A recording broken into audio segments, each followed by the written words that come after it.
A Globe and Mail energy reporter, and it's been been honored to ask to moderate this session. It's a extremely accomplished and interesting group. I think we have to address what for me is a fairly fundamental question, and a fundamental question for this conference, and a fundamental question that the Prime Minister and the premiers who are meeting at the convention center just on the other side here are grappling with, and that is how to accelerate the energy transition.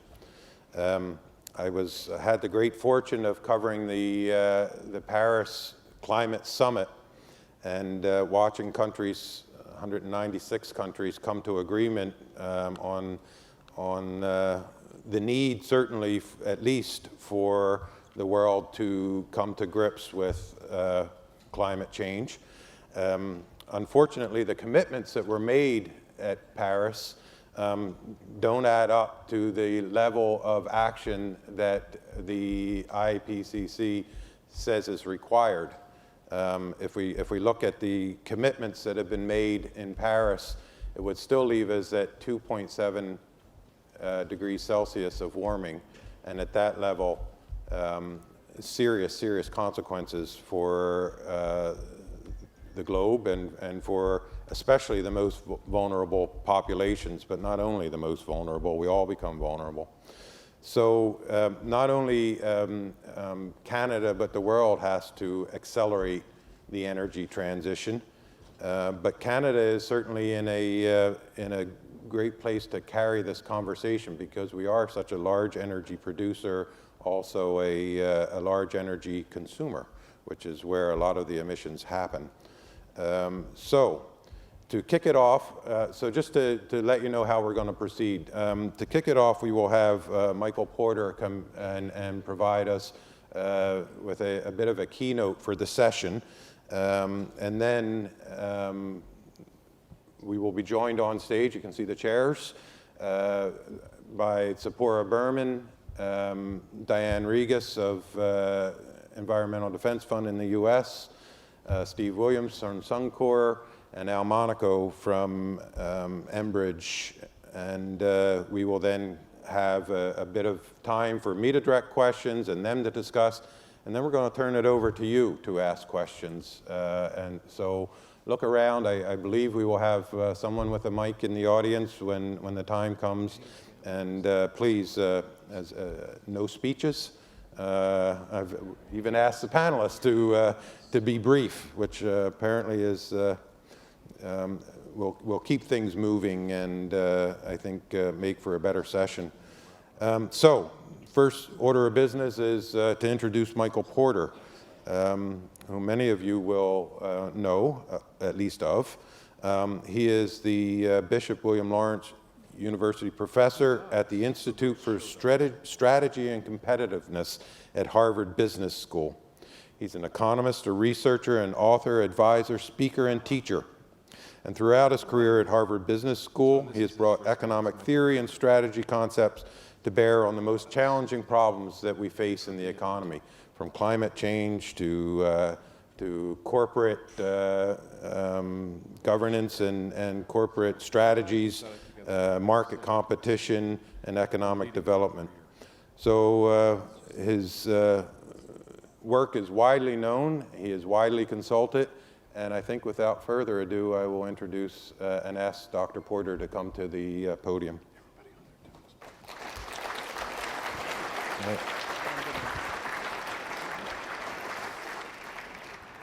Well, thank you so much, and good morning, everybody. And I'm very pleased to be here and talk to this group at this very interesting meeting. This is a theme I'll cover a little bit as we go forward, but we don't have many meetings like this in the United States right now.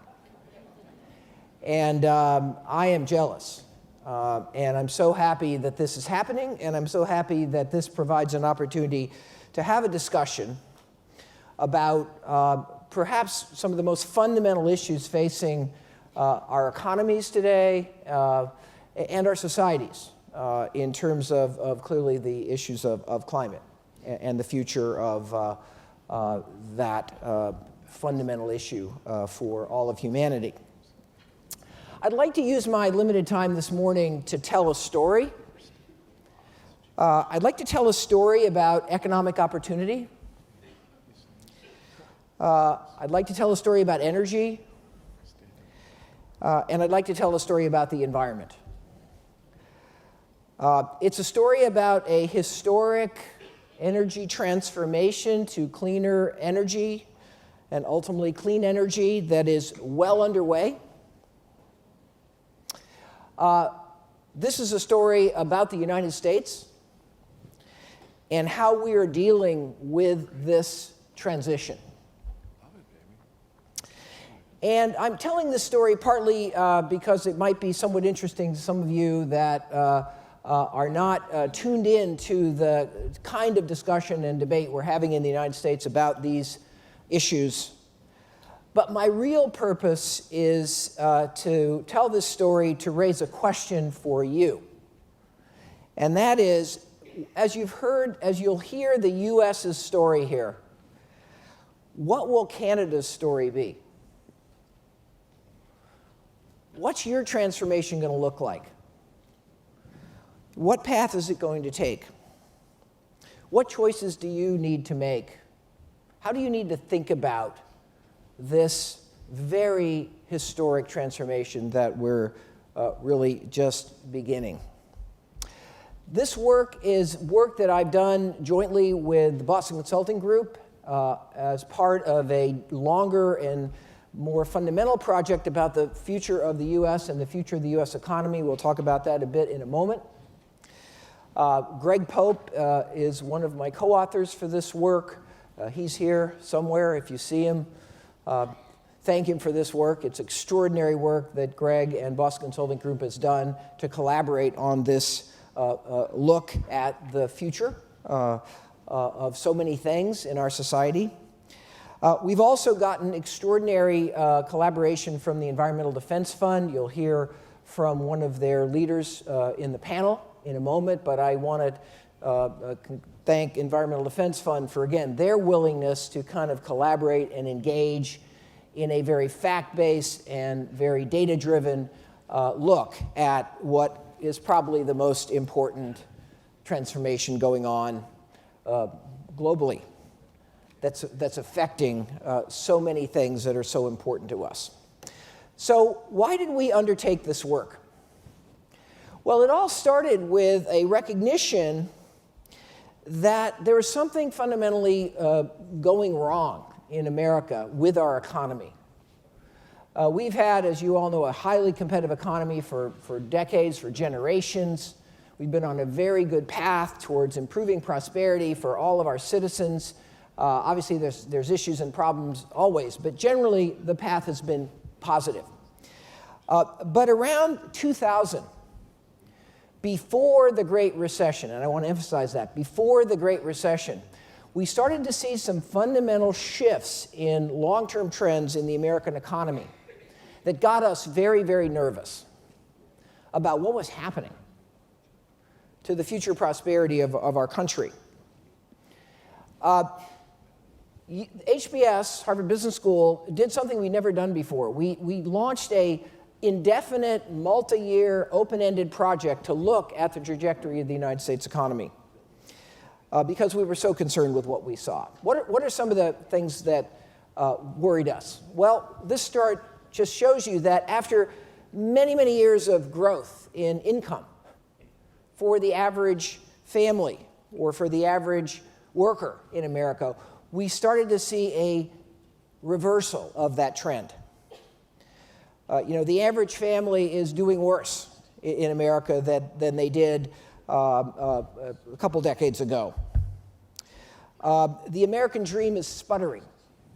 The ability of people to seize opportunity and rise over time beyond that of their parents is sputtering. As we looked into this, we saw that we also were experiencing a fundamental discontinuity in the nature of jobs and the creation of jobs in the American economy. Job growth was slowing down substantially. but the job growth was changing. In any economy, there are traded businesses that trade with the rest of the world, and there are local businesses that primarily serve local needs. And what we discovered, to our dismay, was that virtually all the jobs that have been generated in America, net jobs, over the last 10 or 20 years, have been local jobs. We haven't been able to grow jobs in businesses open to international competition. Those jobs are getting created somewhere else, not in America these days. And again, this started before the Great Recession. Something started happening. The problem with an economy focused on local jobs is that local jobs pay about half the wage of a traded job, or a job that's in an industry exposed to international competition. So this is one of the key reasons why the wage growth in America has been faltering. And what we found in our society, and there's some of this here in Canada, but fortunately I think not quite as much, we saw an increasing divide. A divide between groups that were prospering, people with skill, graduates of the Harvard Business School. People are doing well. Larger and international companies who were increasingly investing abroad. On the other hand, though, the people with just middle skill, the average worker, was faltering. Those are the folks whose wages were really under pressure and even in decline in real terms. And small businesses in America, the bedrock of our economic model for so long, have been faltering. The number of small businesses created now is less than the number of small businesses actually dying. The vitality of the small business sector is under threat, and this reflected, based on our work, a lot of fundamental weaknesses that we had allowed in America to creep up. Deteriorating business environment, weaker infrastructure, not enough progress in the education system, not enough investment in improving the skills of our average worker, too much regulation, a convoluted tax code, not the inability to balance our budget. And based on all this work that was done with a broad consortium of players, we kind of laid out an agenda for our country, which you see here.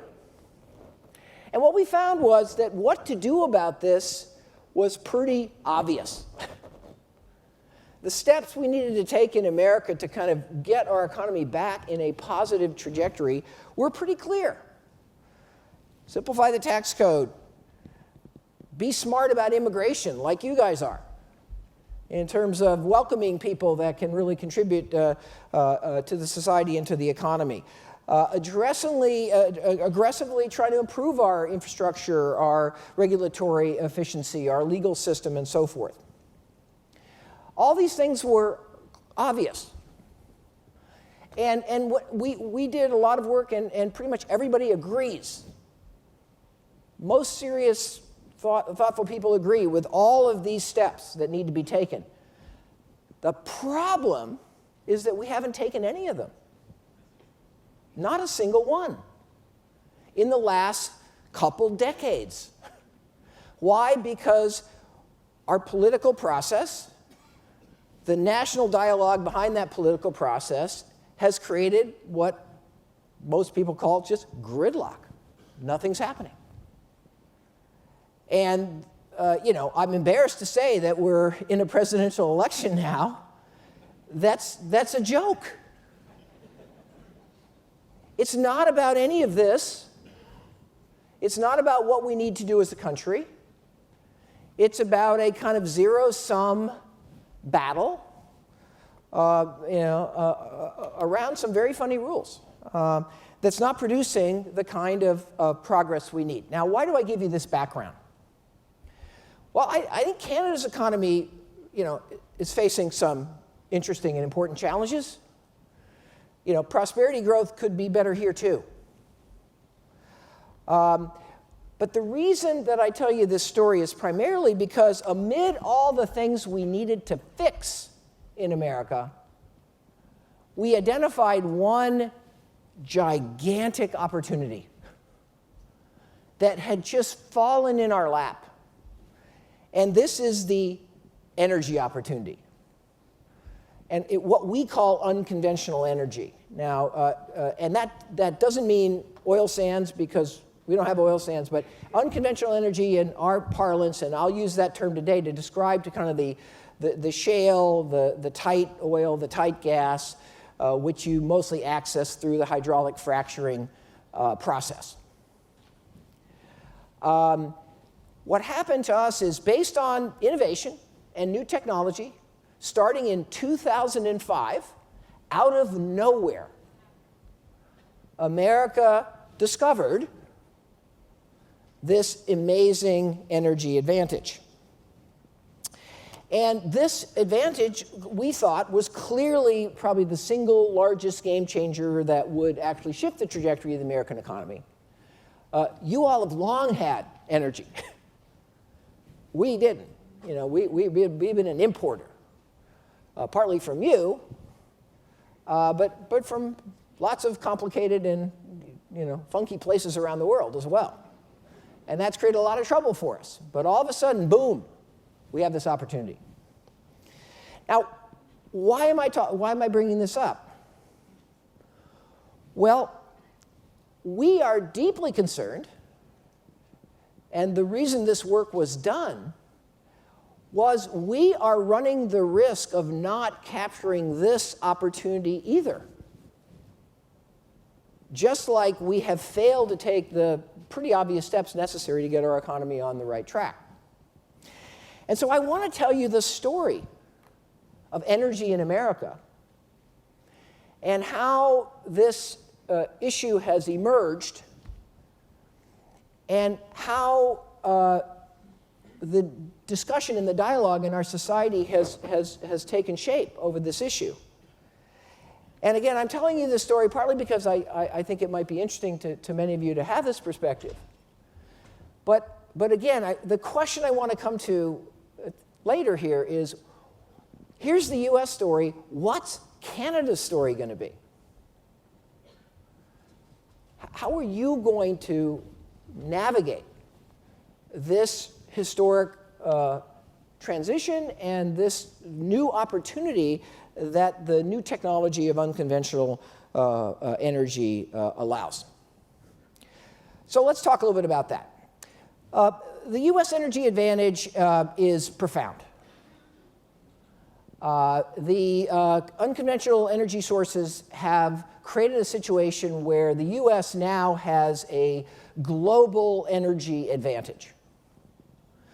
The numbers are shifting, obviously, with the downturn and the cutbacks in production, but you know, what we're finding is, during this period of stress right now, innovation is even faster than it was before. The costs are going down even more. And so the net situation is very, very, very consistent. We have a huge quantity of unconventional energy reserves, and we have the technology and the capacity and the infrastructure to extract that energy at very, very low cost. It was once thought that this whole thing was sort of a marginal source of energy, oil and gas, but now I think it's pretty clear. It's highly competitive. And this opportunity is going to be present for the foreseeable future. The only other country that has this resource and the capacity to develop this resource is you. Nobody else in the world is even at square one. And the downturn in energy prices over the last year or so has just stopped everything in its tracks everywhere else in the world. Nobody's developing this resource. So the American advantage and the Canadian advantage are going to be sustained for a long time before anybody else is able to mount a substantial effort to tap into this resource. This has allowed us in the US to have a substantial energy cost advantage over pretty much every other country except Canada. You know, you have a very competitive situation as well. And this is both in the price of natural gas, but it's also in the cost of electricity. And as we'll see in a minute, these are a big deal in terms of economic impact and opportunity. The U.S., in the years before oil prices crashed, had already reaped a gigantic economic benefit from this new energy advantage that popped out of heaven and landed on us. In terms of GDP per capita, material improvement in GDP per capita. In terms of jobs, millions of jobs were created. In fact, we estimate that more than half of all the jobs that have been created since the Great Recession ended were in energy or related to energy in one way or another. The jobs that were created by this energy opportunity were good jobs, the kind of jobs that those people that haven't been doing well can access. Roughly 2 times the average wage was being paid for that work. Again, some of these jobs were backed off. We've had to lay off people. But again, don't get confused about this cycle we're in. There's a structural advantage here that eventually it will be sustained for a very long period of time. This isn't some temporary thing that will go away. It will come back. What's the cycle? What's the trajectory of oil prices? Who knows? But fundamentally, the competitive benefit and the advantage is there. Every household in America has saved money on energy. Every building owner has saved money on energy. Every factory has saved money on energy. This is a huge benefit. Energy is really fundamental to the modern economy. And the ability to have energy advantage is a tremendous benefit.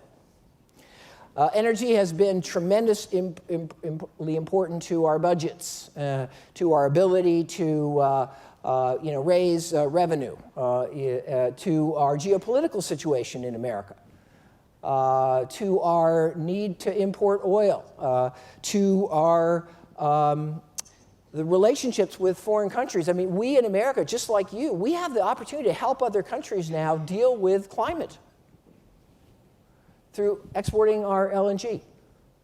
And we managed to get that first tanker sailing about a month ago or a few weeks ago. So the situation in America that this energy advantage has created is really extraordinary. And unlike you guys, we haven't been in the energy business like this, any time, in recent history in our country. So this to us is just this amazing transformational opportunity. In Canada, you've kind of been in this field, and perhaps you don't yet realize how big this could be, but it could be big. It already is big. The advantage just isn't in the production of energy.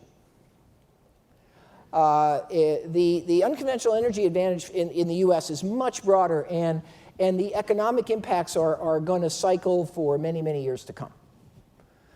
Particularly the gas is very, very, very important, not just for power generation, but also for lots and lots of other industries. And the electricity cost reductions that it's creating, again, play themselves through lots of other industries that we long ago lost in America. So we're seeing petrochemicals come back. We're seeing plastics come back. We're seeing a lot of other energy-intensive activities that long ago fled the United States coming back. And we see the opportunity for our job generation to start to move up again if we're smart and clever and practical about how to develop that. So this opportunity is truly a game changer. Again, right now it doesn't feel so good because oil prices are down and gas prices are linked to oil and stuff like that, and people are having to lay people off and cut cost. But over the long run, what we're seeing is that this downturn is actually stimulating another wave of innovation and efficiency and competitive advantage that will hopefully even sustain the overall U.S. position and your position as well, to the extent that you are playing here, and you are, for a long time to come. So what is the problem? The problem is that we're having a war about this in America. the public is very concerned. The same public that's getting tremendous benefits in utility bills and getting these jobs, the public is very concerned about this whole thing. And they're concerned basically for two reasons. Number one is the local environmental impacts of the actual production. Fracking is a different animal than most traditional oil and gas production technologies, and there's a lot of environmental concerns. And there's a lot of stories and a lot of assertions and a lot of stuff out there that's scaring people, like really scaring people. Like I'm gonna have an earthquake under my house, or I'm gonna get poisoned by the water. There's a deep concern about whether this energy opportunity is consistent and compatible with moving to clean energy and dealing with climate change. Our public, I think like yours, has voted. And the vote is to do something about climate change. Now, industry is somehow in denial in many cases about that vote, but the public is clear here. We know that. And the public is confused. Well, what about this energy stuff and this fracking stuff? And is this really, this is a fossil fuel, so is this really consistent with dealing with climate change? Because we want to deal with climate change. And what's happening is this whole discussion is just fraught with confusion and misinformation. On the industry side, the industries in America is at war with communities about, fracking bans and what's going on, and outrage about what's going on locally. And the industry is often in denial. Oh, we didn't do anything. Oh, you're wrong. No, that wasn't because of fracking. Oh, that earthquake. Oh, that's an act of God. That had nothing to do with our drilling. Okay, lots of this discussion isn't working for the industry. No industry will succeed if it's at war with its customer, with its community. In terms of the environmental movement is kind of not getting progress the way it needs to get it. We still have a lot of issues and spills and gaps and non-compliant members of the industry. And again, the discussion is sort of, on the one hand, there's doomsday discussion. Oh, this is going to destroy everything about our community and our way of life if we allow this to continue. On the one hand, and denial on the other hand. And in terms of those who really believe deeply in climate change, we haven't made much progress either. We're still at war. We're at war over the science. We're at war over whether we should believe it or not. The industry is taking climate as a mortal threat to its future. This is going to ruin everything. We have no future. And people are using every possible vehicle on both sides to either stall and delay or push through, whatever they believe is in their near-term self-interest. We have this Clean Power Plan in America, which is a pretty sound, logical effort to chart kind of a climate strategy over a long period of time. And as you all probably know, or many of you know, states have sued in the courts to stop the implementation of that plan with sort of legal technicalities, as best I can tell. And the ironic thing is this is led by coal states. Coal's, unfortunately, its time has passed. It's grossly uncompetitive economically, not to mention from a climate point of view, but yet we have people in coal states still trying as hard as they possibly can with every tool they have to stop any movement towards having a long-term strategy that moves this agenda forward. This discussion isn't working. So how do we get on a different path? And this is what we really set out to do in this work, because we were very concerned that, look, this is our biggest opportunity. We're having this ridiculous discussion. We're going to blow it.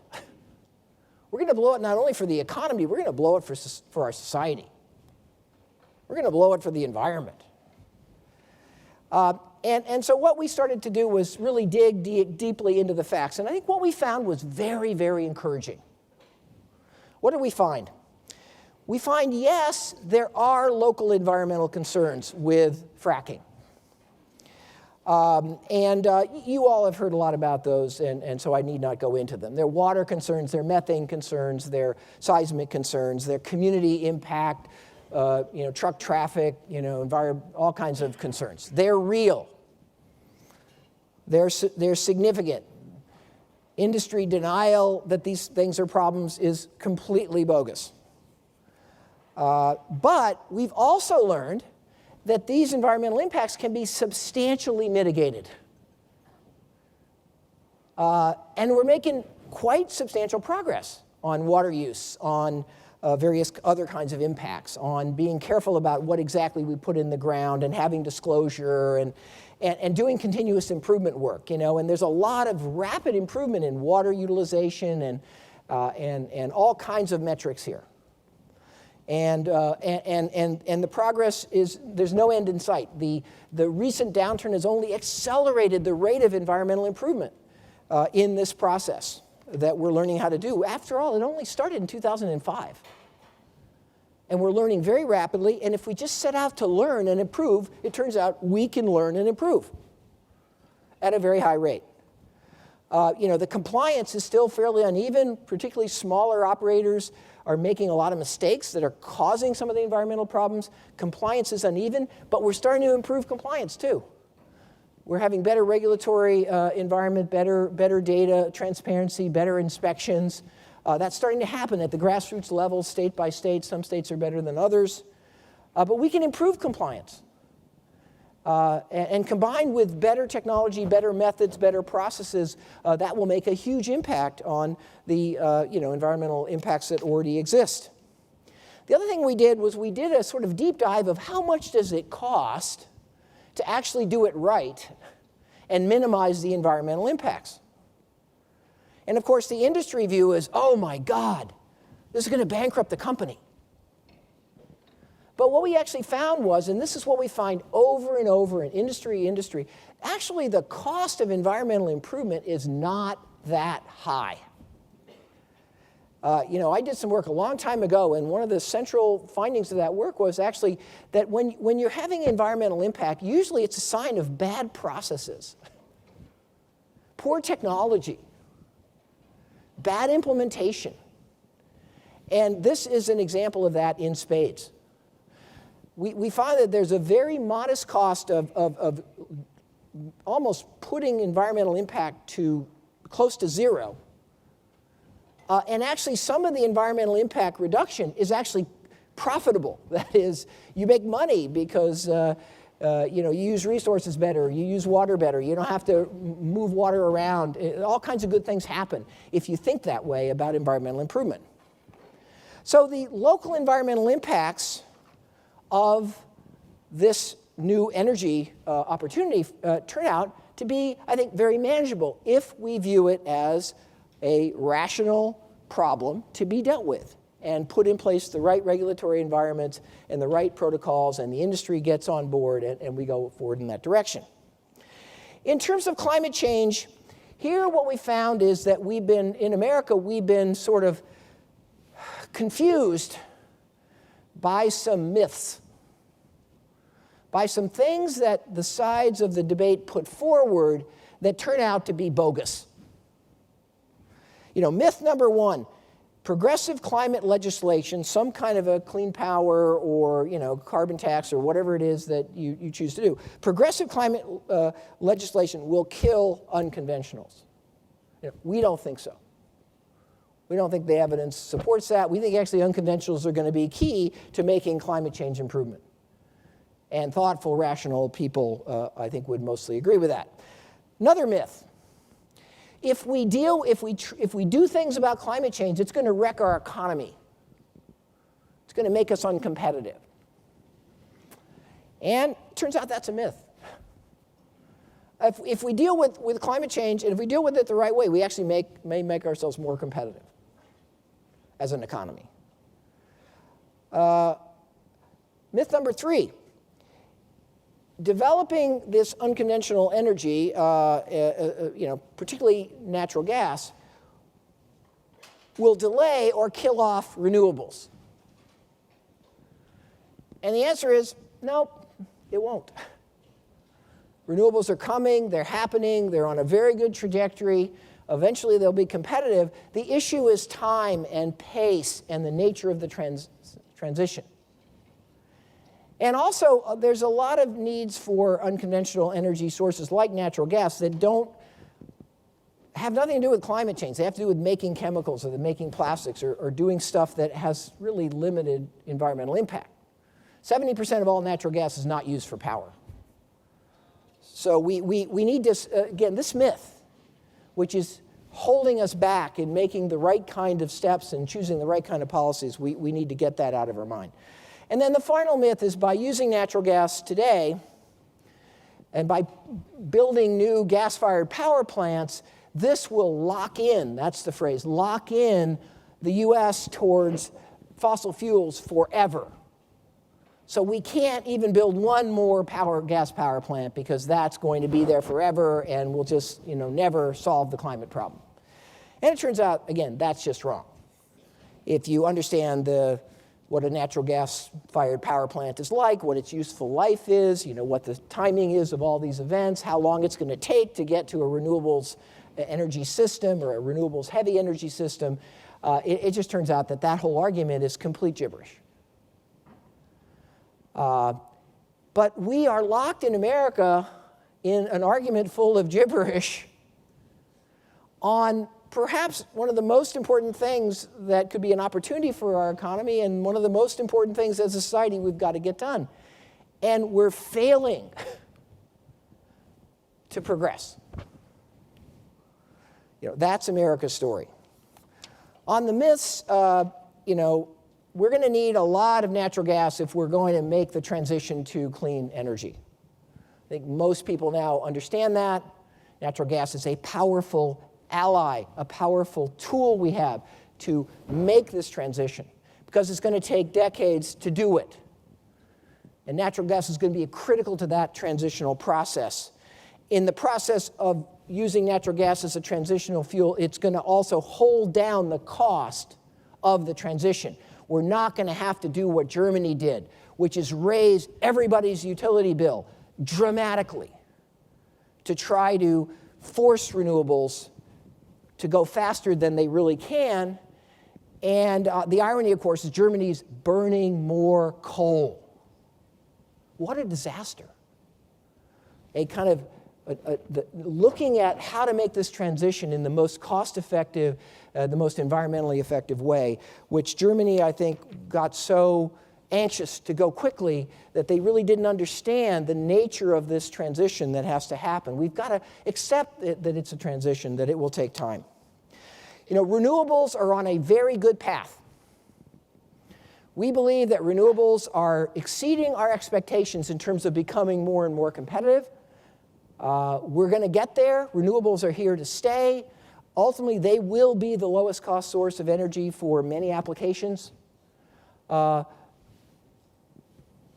on the right path with renewables.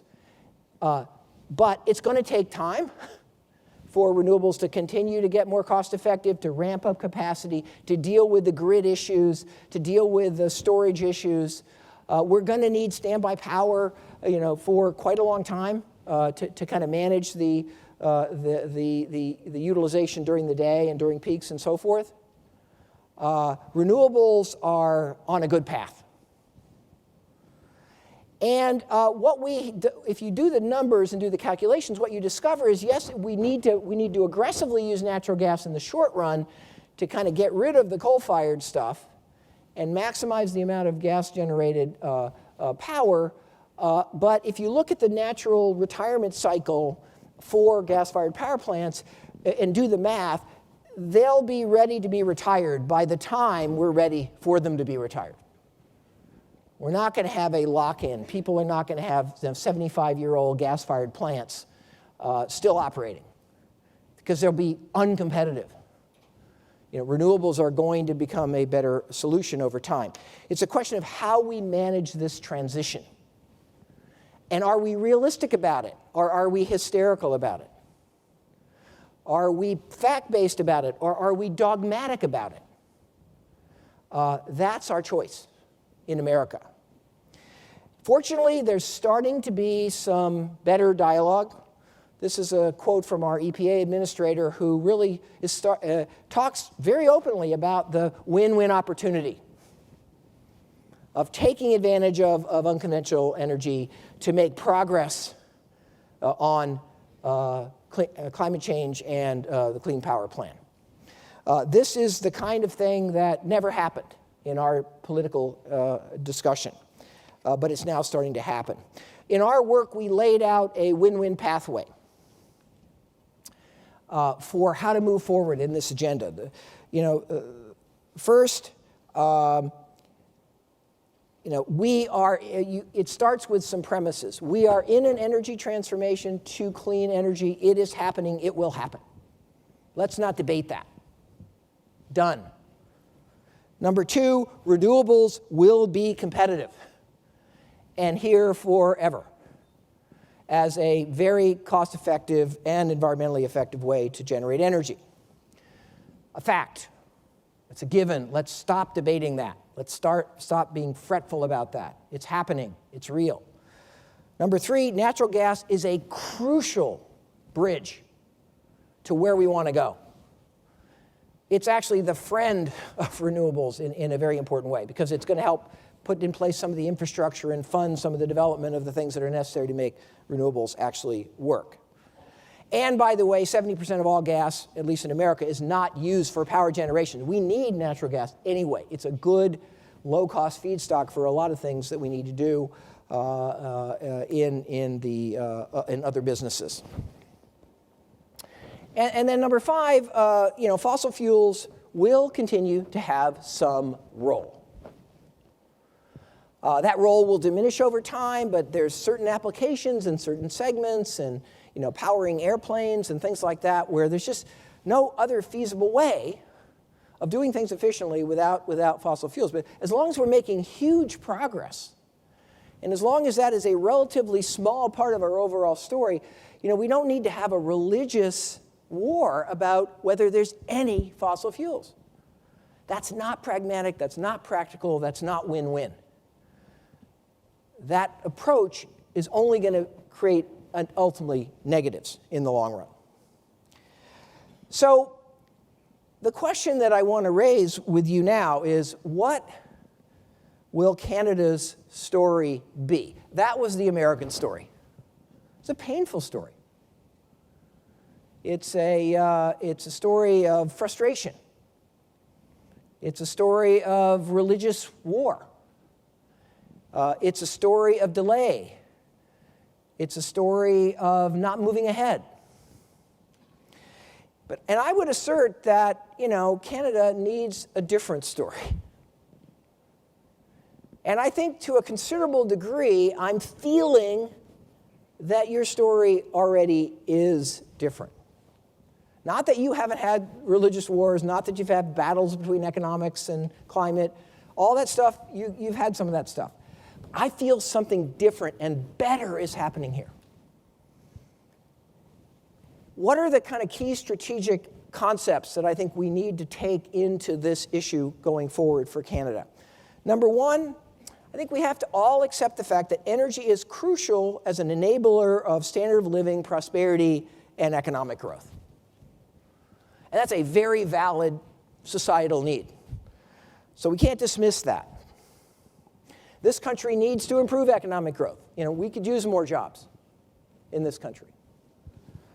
Number two, in Canada, energy is a crucial competitive advantage of the country. Your position in energy, your resource, including this unconventional resource that you've started developing, and there's much room to continue to develop it.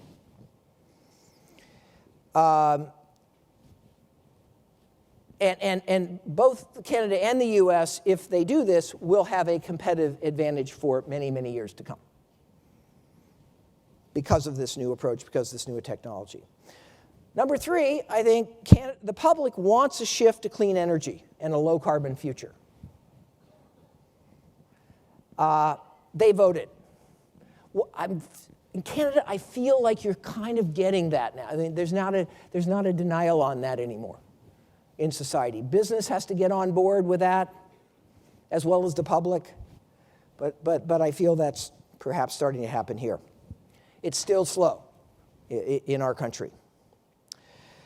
Number four, the transition to clean energy is feasible while enabling continued economic vitality.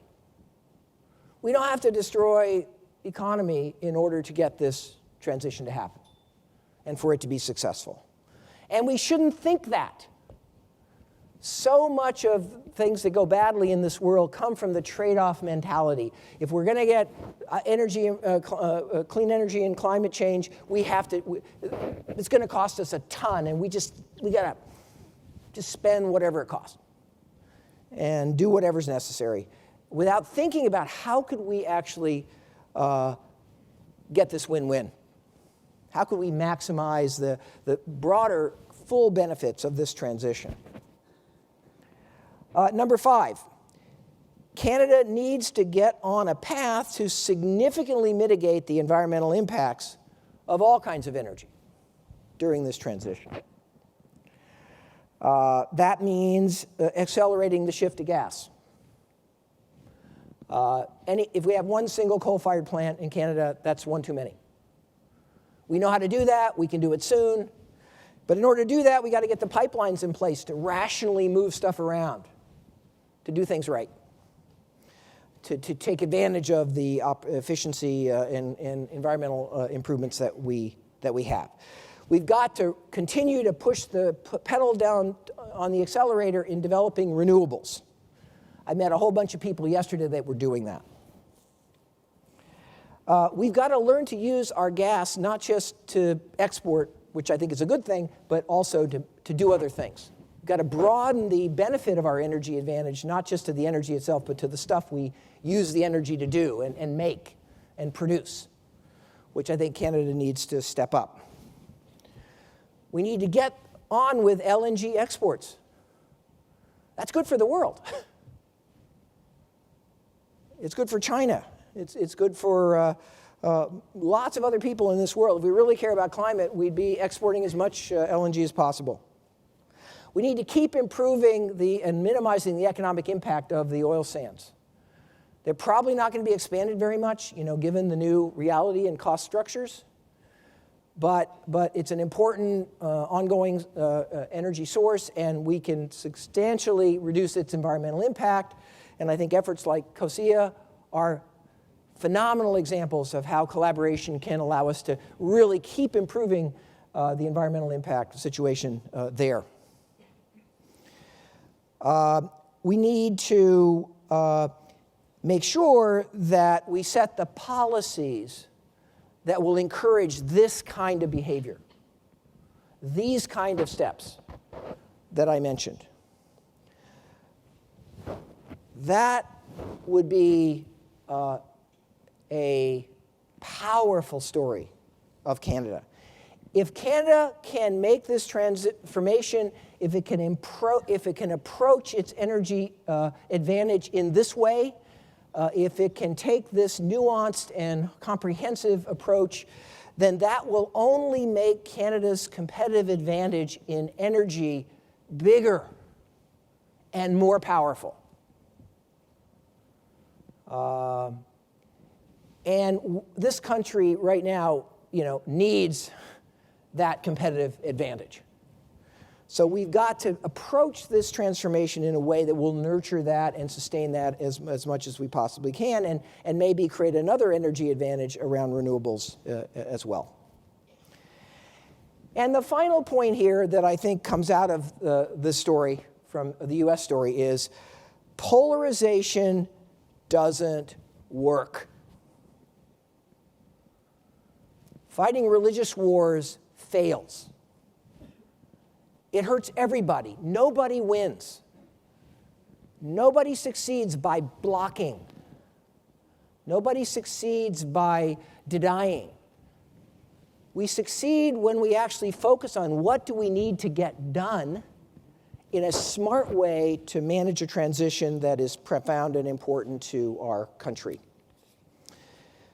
What will Canada's path be? I think this meeting is a very hopeful sign.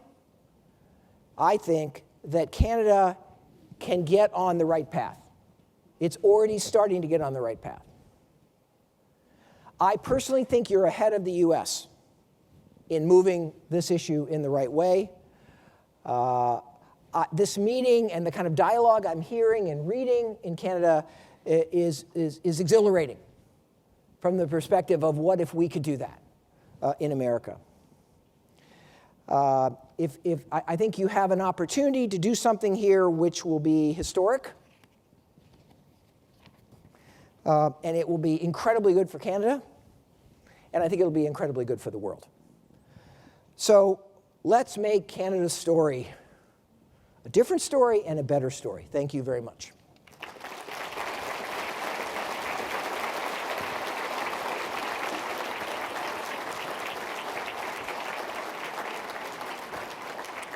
Okay, thank you very much, Dr. Porter. We will now be joined on the stage by the panel.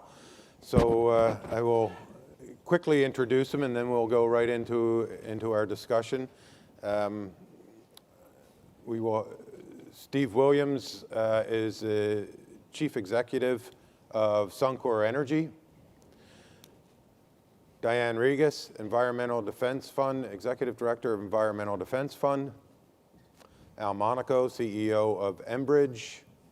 And Tzeporah Berman, Adjunct Professor at York University and a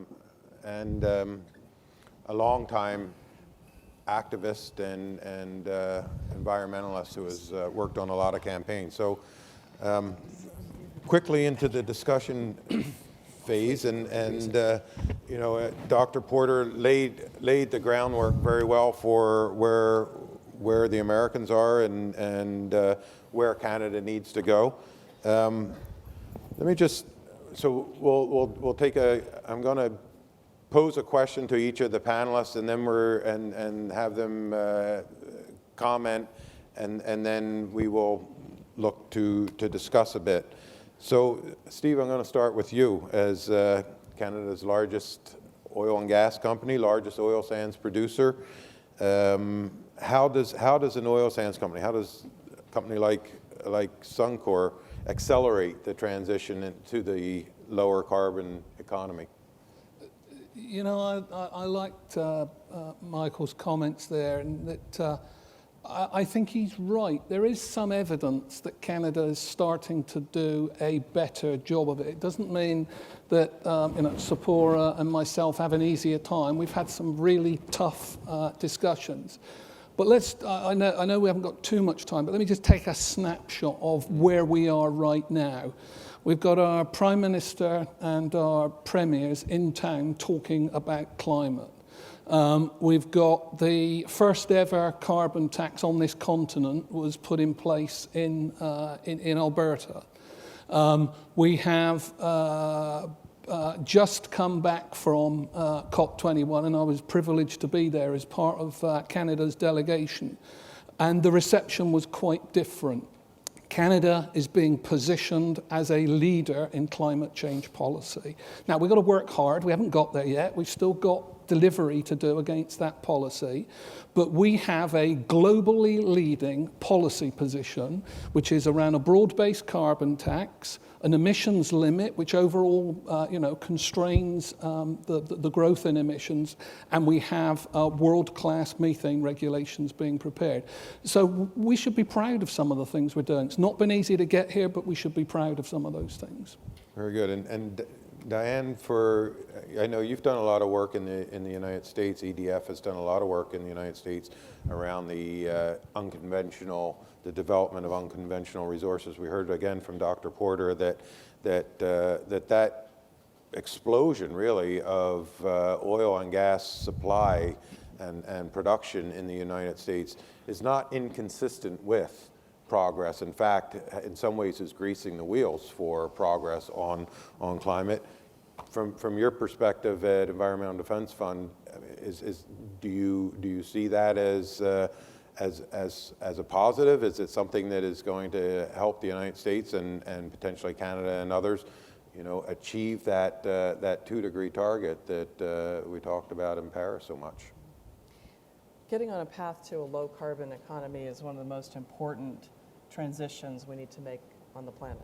And most people are really surprised about the role that natural gas can play. And Michael talked about the big picture role. I want to dive into one particular issue. I was also privileged to be in Paris, a lot of conversation there about CO2. And carbon dioxide is an essential part of the climate change picture. We have to control it. It's going to drive how much climate change we experience in our lifetimes, in our children's lifetimes, and in our grandchildren's lifetimes. But methane, which is the major component of natural gas, is what surprises people about the natural gas picture. Methane is a huge opportunity. The IEA has identified reducing methane as one of the top 5 things that needs to be done to address climate change, and we agree. Methane, this will surprise you, represents 25%, methane emissions, 25% of the climate change that we are experiencing today. And we hear very little conversation about it. Methane is 84 times more potent as a greenhouse gas than CO2 on a per gram basis. If you could reduce, just to give you a sense of the equivalence, methane emissions on this planet are about the same as 70% of the coal plants from the CO2 perspective.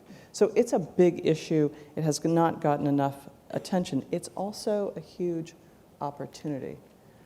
If you could reduce methane emissions by 45%, you can do that for about 1 cent per 1,000 cubic feet of gas. So half of 1% of what the price is today, and probably over time that percentage is going to go down. So it's a terrific opportunity because it's so inexpensive. 1 penny per 1,000 cubic feet, you could reduce methane emissions by 45%. That would be equivalent to closing about 1/3 of the coal plants. So natural gas can play a role in the transition to a clean energy economy, but addressing the methane emissions is an absolutely essential part of that. And I want to just dig in a little bit to what that looks like. So there are a number of jurisdictions in the United States who have taken up methane regulation. Alberta has taken a leadership role in methane regulation. The Premier of British Columbia announced yesterday an intention to address methane, which is terrific. We think that needs to be followed up with a commitment to regulations. What we have found through many years of experience working on this issue in the United States is that regulations are really needed. It's a complex issue to address. And in Colorado, Environmental Defense Fund worked with leading companies to design regulations that worked, that drove down emissions and worked reasonably for the companies. Noble Energy, which is one of the leading producer in Colorado, the state of Colorado, where we had the first methane emissions, has said that complying with the regulations cost, I think, 1/3 of 1% of their capital investment. So it's not a huge cost to address this really important forcer of climate change. And I think Michael talked about how that fits in, how addressing the environmental issues fits in not just with the environmental picture, but with the economic picture and the social license to operate. So we think it's a really important step. It's also a terrific opportunity for Canada to take leadership. A recent analysis shows Canada, to meet those leadership goals, Canada played a terrific role in Paris, but to meet those goals, Canada has a gap of about 45 million metric tons per year. And how is that going to be met? Well, just reducing the emissions of methane from the natural gas system can take care of about 25% of that gap. So it's inexpensive. It's a terrific opportunity. It's a terrific opportunity for leadership for Canada, and it's important to the world for Canada to step forward and take that action. The United States is stepping forward as well. I know the Prime Minister and the President the United States are getting together soon. I hope they'll be talking about climate change and methane issues and these important issues that we're all here talking about today. I'm sure they will. In fact, the Globe and Mail, I might add, just reported that they're looking for agreement to be able to sign something coming out of that meeting next week. Al, you said to me the other day that as a pipeline company, sometimes you feel that you're the pointy end of the spear on the climate debate.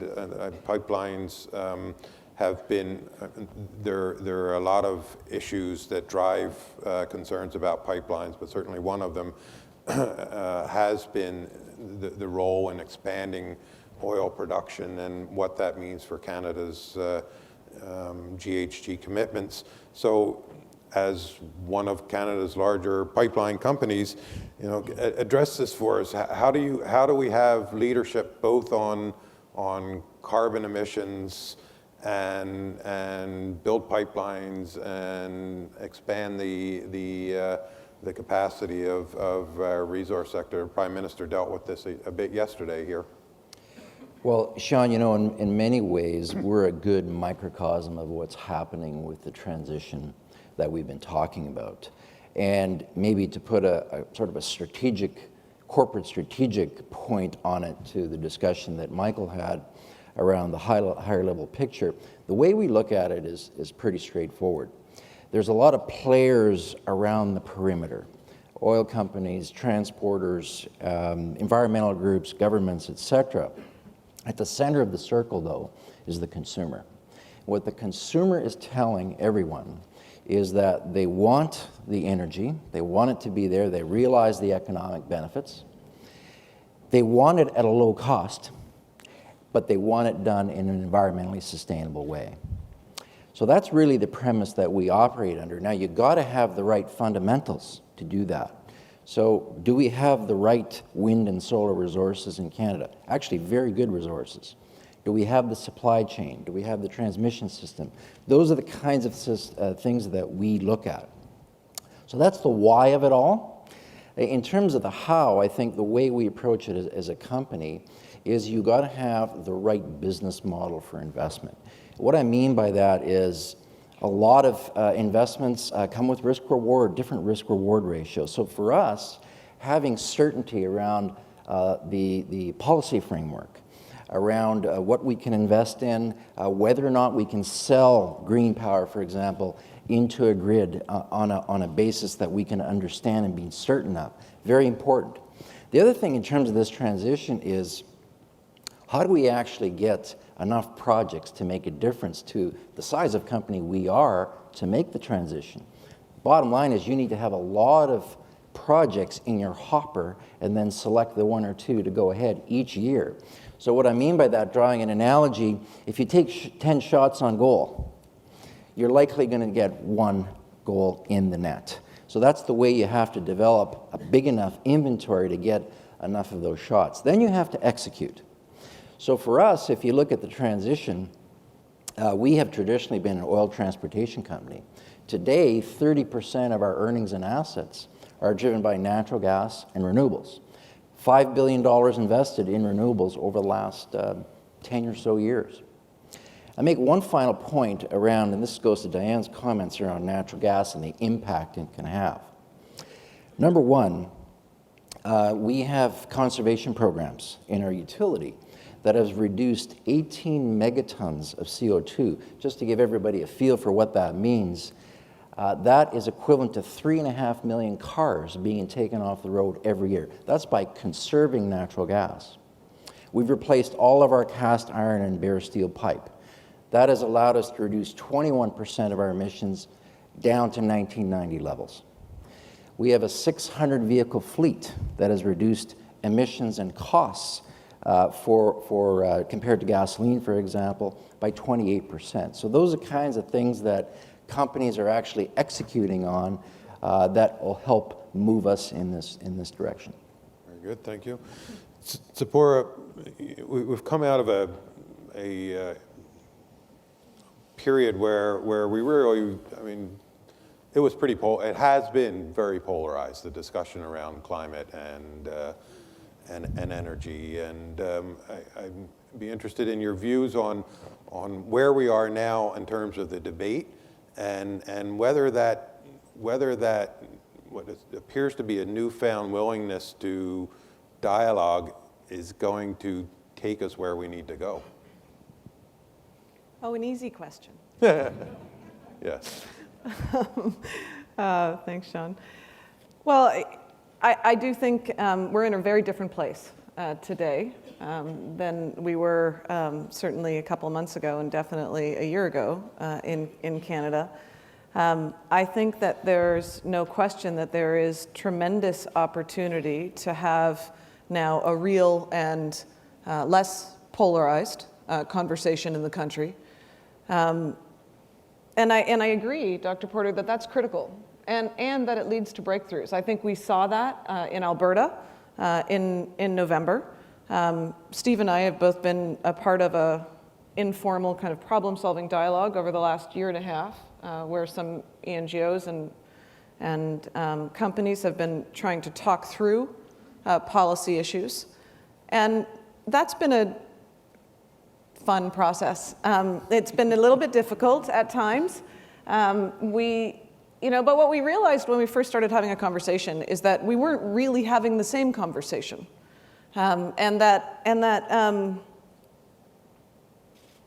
Things were, of course, very divisive, very tense, but breakthroughs happened when we started talking about basic essentials, about shared values, about agreements, that we both want to see a strong economy in Canada, that we agree on a principle that we, whether that's Alberta or the oil industry or Canada, should be doing our fair share. And getting to a serious conversation now about what that means, about pace and scale, about how much emissions from what region is essentially why we're here this week and why all of the premiers and first ministers and the prime minister is here.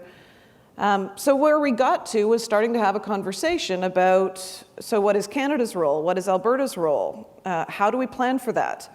And what policies provide certainty for all parties?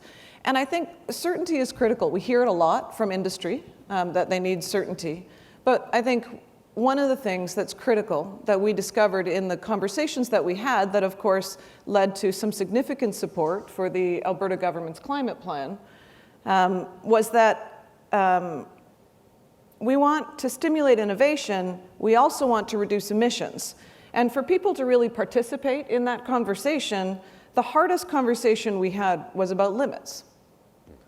So without that conversation, I think any dialogue about maximizing the economic benefit of oil and gas to benefit the low carbon transition, it won't be taken as genuine because there are limits. We can debate it all we want, we can negotiate it all we want, but the atmosphere has limits, and we know that now. And, perhaps even more importantly for this conversation, we now know what our carbon budget is for the whole planet. And I would offer that, in fact, for your analysis, Dr. Porter, which I think is excellent, that it's a great analysis, and right now the math is wrong, or at least the carbon math is wrong. Because when we talk about what infrastructure or what projects we're going to move forward with as a country, we need to be squaring that circle with our level of climate ambition. Not just what the market's doing, not just what the cost is doing. We need to be seriously looking at 2 degrees, or as Minister McKenna said in Paris, 1.5 degrees. So what does that mean for how we do business analysis? What does it mean for how we do market analysis? Well, right now, the business case for most of the infrastructure projects is based on business as usual. So that's a 6-degree world. So if what we're trying to get to is a 1.5 degree world, then we need to be doing global market economic analysis based on demand scenarios of a 1.5 degree world. That's the climate test that we've been talking about. And that needs to happen for infrastructure, it needs to happen for policies, it needs to happen when we look at pace and scale. So I will just say that I think it's a mistake to think that we can simply just collaborate at this point in history. The climate era is a difficult era that we live in. And the reason that Steve and I and many others, environmental leaders or CEOs, were having conversations was because of those protests. It was because there are people marching in the streets more than ever before. And so the reason governments and industry are starting to be willing to have the tough conversations is because citizens' movements have highlighted just how fast the fossil fuel industry is losing social license in the climate era. And that conflict, while uncomfortable and creates polarization, it also creates political space and social license to move on hard issues. It creates the willingness to have the hard conversations. So I don't think we're just going to be able to work it out over lunch. But I do think that there is a space for some real conversations, but they have to be based on certainty for all of us. Very good.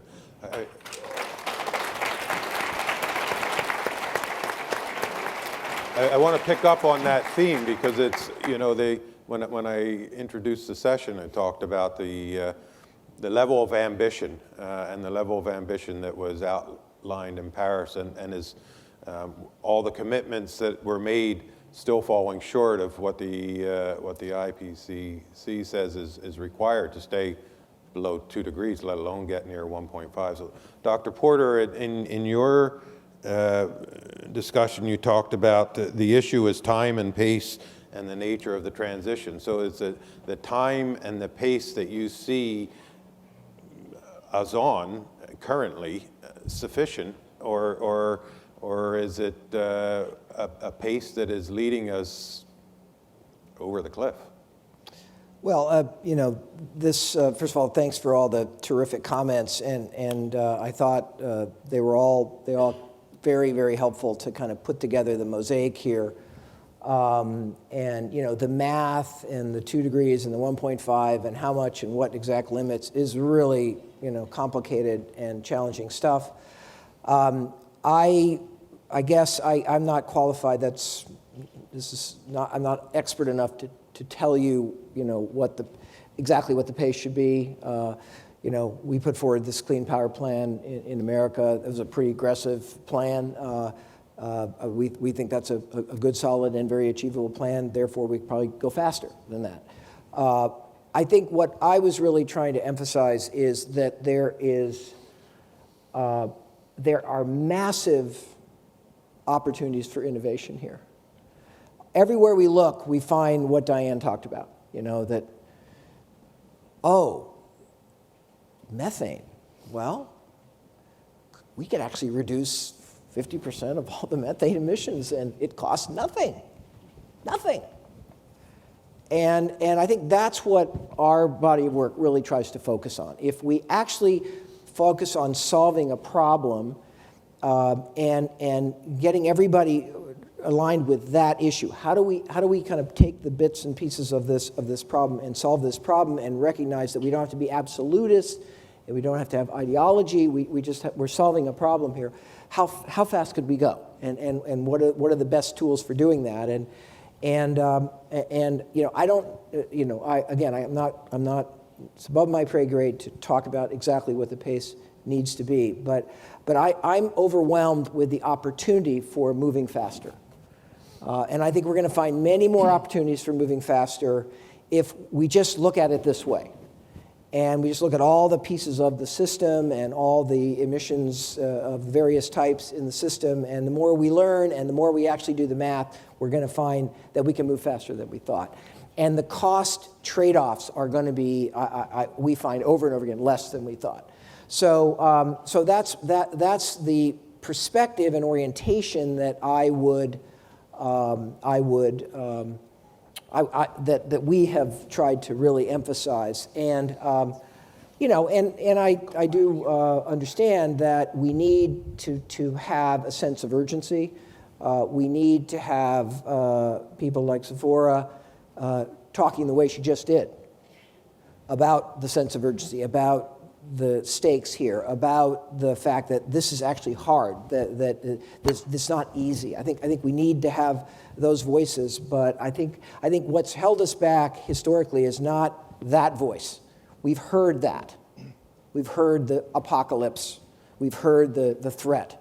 We've heard that over and over and over again. Now we're making progress, and we're making progress not because of that. We're making progress because we're starting to see how to get on with this in a constructive and positive way, and that it's not going to kill every company in the field, and it's not going to mean that we have no energy, and it's not going to mean that we have to huddle, in our little houses, being cold because we can't turn the heat up anymore. So I think that would be what we are really trying to get people thinking about solutions. But what a complicated problem in terms of what exactly the pace and limit should be. Al, thank you. Okay, maybe I'll just try and connect Tzeporah's comments and Dr. Porter's there. I think Tzeporah is exactly right. We have to look at the budget, and whether that's 2 degrees or some other number, that's really the bogey. I think the other part of the circle we have to be realistic about and square, though, and have some tough decisions on, is what happens to the consumption side of the equation. Because the reality is that if you look at any projection of demand, supported by 2 billion people more on the planet, supported by greater standards of living, supported by greater urbanization, that's going to take more energy. So I think we have to have a good discussion about, all right, how are we going to think about that side of the equation? And go back to natural gas as a great example. The innovation that's being spurred today, I think, is tremendous. For example, we've got the potential to install infrastructure on landfill sites, on water treatment plants, in the agricultural world that would actually capture gas to use and put it into our system that will allow us not to produce other gas that otherwise would. So it's really a multifaceted solution. Absolutely. It's a lot of the emissions occur when you're burning it whether at the tailpipe or at the furnace. So the consumer has to be brought into it. Tzeporah, you had something you wanted to. I did. I wanted to build on your comments about the Clean Power Plan, because I think it is very instructive for what we're talking about. Because part of what we're talking about, of course, is the pace, the scale, the timing of and amount of oil and gas in the transition to a low carbon economy, essentially. And I think that I do want to address the question of the role of gas in that transition. You can imagine how nerve-wracking this is for me, because the Porter hypothesis, that I learned about in school, was, my understanding is, around that aggressive regulation drives innovation, and that we have to factor in environmental costs, and I fully agree with that. I think we're seeing it with the Clean Power Plan, and with all due respect, I think your paper looked at the rhodium paper from 2014. Well, I just read the rhodium paper from 2016, and so there are some essential changes are happening in the marketplace. And there's a question about how quickly we can go to renewables and whether gas is, in fact, a bridge in some regions, given the technology that we have today. And I think, if this works, I actually brought one slide, if they can find it. There we go. So I think the big question is whether variable renewable power sources can be incorporated into the grid in a reliable and really low-cost manner, and both in the near term at moderate levels and in the long term at high levels. Don't worry, I'm not going to go on and on. But I think what we just saw is the answer is yes. In both cases, thanks to the Supreme Court's demand response ruling and the tax extensions that we just saw. From Congress. So Congress extended tax credits to wind and solar, and we saw a new demand response ruling from the US Supreme Court. So regulation is changing how quickly we can move now to renewables. So the graph on with a lot of orange shows previous scenarios under the Clean Power Plan, and that shows how much gas was projected to be used. Now the green on the other side shows what's going to happen now under existing regulations with the tax credits and the demand response piece. So what we're seeing is a much quicker, a 10-year quicker uptake in wind and solar. And so I think we have to look at regions, we have to look at the regulations, and that will help guide how quickly. But a blanket statement, in my opinion that further investment in unconventionals helps us to transition to renewables is not necessarily true. And imagine using that statement today with coal. So will further investment in coal speed the transition away from coal? I don't think so. I think it's a blanket premise that's a little bit dangerous. And I think that we're seeing that in some regions, we can leap straight to a significant renewable grid. So we have time for a couple more comments. And Diane, and then Steve, you're going to get the last word. Terrific point, and I agree completely. I think it's important to factor in the role of policy and regulation, whether it's on methane, which was what I dove deep on, the Clean Power Plan, the tax extenders, the FERC 745 ruling, the demand response ruling. We have to recognize that the level of ambition, whether it's the U.S. commitments, is not achieved by current policy. That this graph shows a great picture, but achieving the level of ambition that our country is committed to, that Canada is committed to, requires additional action. And that's the dialogue that you all have had here, I think is such a good example of what needs to happen to find those policies that make sense, that support a vision of shared prosperity. You're right. Energy demand is part of that. 1 billion people on this planet don't have access to electricity. But we have to figure out how to build that shared prosperity in a way that meets our carbon commitments. And that's about policy. That's about policy in the US, it's about policy in Canada, in Alberta, in British Columbia, in the States, the United States, in China. And there's no getting around that. We have a little bit of time left to do it. And it's really important to take those steps that make sense now, so that we can then build towards the additional steps that are going to make sense 3 years from now and 5 years from now, when we're going to have to act again. Very good. Steve? You know, I heard a great conversation, but some slightly different comments maybe than Tzeporah heard completely there. And one of them would be, first of all, let's really clearly define what the challenge and the concern and the threat is. And a lot of our discussion has really helped in that process. And keep going back to that and be rational and scientific about it. So, you know, this is about, and you know, on the record, I believe that climate change is happening. I believe that fossil fuels are a contributor to that. But let's get scientific then about what we need to do. So we need to get to things which help reduce methane, which help reduce CO2. And I am hugely optimistic. I mean, something that Michael said in there is, you know, the unconventional industry in the US is less than 10 years old. Of course, Canada's is much, much older. It's nearly 12 years old. And we are making breakthroughs of like 50 and 100% in terms of the energy consumption in the business we do. We still got the consumption issue we have to get to. But I am really optimistic that as we more clearly define that challenge, the innovation forums we've now, and you know, what a great honor for Canada that Professor Porter comes here and recognizes COSIA as one of the leading edge innovation engines in the world. You know, we're here in Vancouver today, and I think, you know, we got horns as well, Al and myself. I recognize that in coming here. But, you know, two of the biggest renewable operators and investors in Canada, we've been coming here for nearly 20 years, so this isn't new for us. And we're actively engaged in those innovation alliances to help define the issue and try and bridge the technology. It doesn't come instantaneously. It needs a capital cycle to start putting it in. But, you know, do have some encouragement. It is being defined. It is starting to be developed.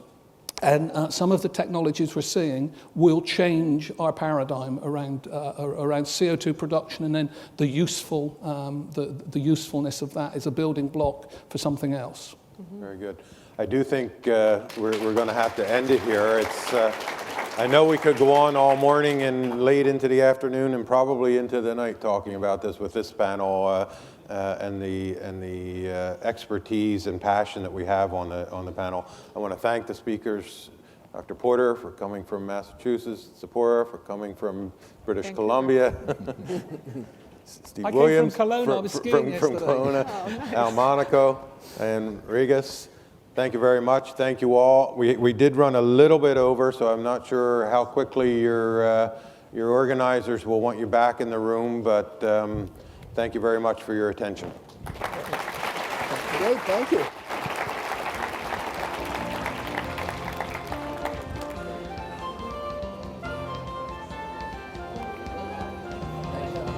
Well, I'm 15.